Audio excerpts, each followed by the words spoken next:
বিয়ের ৭-৮ মাস পরের ঘটনা। অফিস থেকে বাড়ি ফিরে এসে দেখছি ছোট পিসিমা এসেছে। পিসিমা মানে পিসি শাশুড়ি। সেই প্রথম পিসিমাকে সামনে থেকে দেখা। বিয়েতে আসতে পারেননি, তখন শরীর খারাপ ছিল। আমি বাড়ি ঢুকতেই আমার শাশুড়ি মা বললেন, বৌমা, উনি হলেন তোমার ছোট পিসিমা। আমি প্রণাম করতেই উনি বললেন, অফিস থেকে ফিরলে বুঝি? হ্যাঁ পিসিমা। প্রতিদিন এই টাইমেই ফেরো? হ্যাঁ। আমি আরও কিছু বলতে যাব, আমার শাশুড়ি মা বললেন, সবে তো ফিরলে, একটু রেস্ট করো, পরে গল্প করবে ক্ষণ। আমি নিজের রুমে চলে যেতেই আমার শাশুড়ি মা পিসি শাশুড়ির সাথে গল্প করতে শুরু করলেন। ততক্ষণে আমার হাজবেন্ড ফিরে গেছে। ও আমার থেকে ঘন্টাখানেক আগেই ফিরে। আমি ফ্রেশ হয়ে একটু রেস্ট করি, তারপর আমার হাজবেন্ড 1 কাপ চা আমাকে নিয়ে এসে দেয়। প্রতিদিন এটাই ও রুটিন। ও ফিরলে আমার শাশুড়ি মা তখন চা করে দেয় ওকে। আমি যেহেতু পরে ফিরি, তাই আমাকে চাটা ওই করে দেয়। চা করে যখন আমার জন্য নিয়ে আসছিল, পিসিমার চোখে পড়ে এই ব্যাপারটা। তখন কিছু বলেননি উনি। ঘটনাটা ঘটল আরও একটু পরে। রাতের রান্নাটা আমরাই করি, মানে আমি আর আমার হাজবেন্ড। তরকারি বলতে সেদিন ছিল পনির তরকারি ও ছোলার ডাল। সেটা তখন রান্না হয়ে গেছে, লুচি হবে।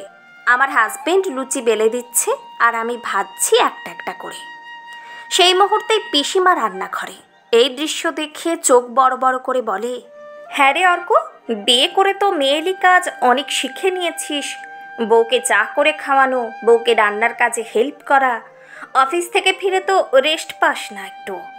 বউ বললে তো শুনতেই হবে, যতই হোক চাকরি করা বউ তো। কথাটা শুনে খারাপ লাগলো।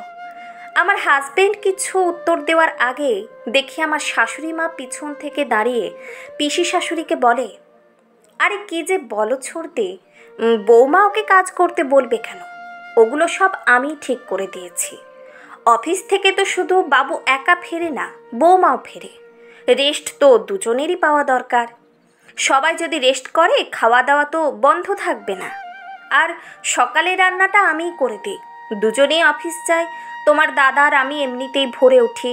দুজনে মর্নিং ওয়াক সেরে এসে আমি রান্নাটা বসিয়ে দিই। তোমার দাদা তখন হাতে হাতে হেল্প করে দেয়। কাজের আবার মেয়েলি বলে কিছু আছে নাকি? তুমি তো জানো আমি ছেলেকে সব কাজ শিখিয়েছি। তোমার দাদাও তখন কত কাজ করে দিত, এখনও তাই করে। কাজ কাজই। সংসারে সুখ শান্তি বজায় থাকে পরস্পরকে সহযোগিতা ও ভালোবাসার মাধ্যমে। দুজন যদি দুজনকে না দেখে, দুজনের ভালো মন্দ না বোঝে, তাহলে বুঝবে কে? তাই ওরা ওদের মতো কাজ করুক। আমরা এখানে দাঁড়িয়ে কি করব বলো? চলো বরং বাবুর বিয়ের ছবিগুলো তোমাকে দেখায়। কথাগুলো শুনে পিসিমার মুখটা কেমন ফ্যাকাশে হয়ে গিয়েছিল। রান্নাঘর থেকে বেরিয়ে যাবার সময় পিসিমার একটা কথা কানে এলো, বৌদি এতটা লাই দিও না, আশকারা পেয়ে গেলে মাথায় চড়ে বসবে। নিজের ছেলেটার কথাও ভাবো। আমার শাশুড়ি তখন হাসতে হাসতে বেশ জোরে জোরেই বললেন, ওরা এখনকার ছেলে মেয়ে, ভালো মন্দ বিচার করার ক্ষমতা ওদের আছে। আমি আমার মতো করে চালাতে চাইলেও চলবে না। সময় বদলেছে, তাই ওদের জীবনযাত্রার সঙ্গে আমাদের অ্যাডজাস্ট করতে হবে। আর তা না পারলে সমস্যা বাঁধবে। নিজেদের আধুনিক হতে হবে, আরও পুরনো রীতিনীতির সঙ্গে ওদেরকে মেলালে চলবে না। বুঝলে ছোটদি, বৌমা কখনোই নিজের মেয়ে হয় না, আর শাশুড়িও নিজের মা হয় না।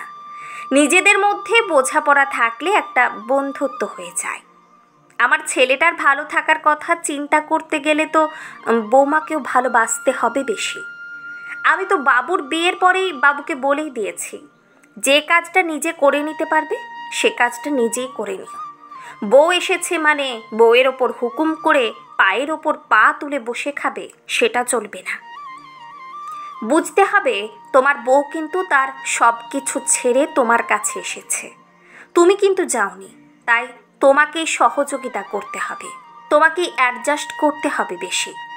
আজ 5 বছর হলো এই বোঝাপড়ার মধ্য দিয়ে সব কিছু চলছে ভালোভাবে। না আছে ঝামেলা, না আছে অশান্তি।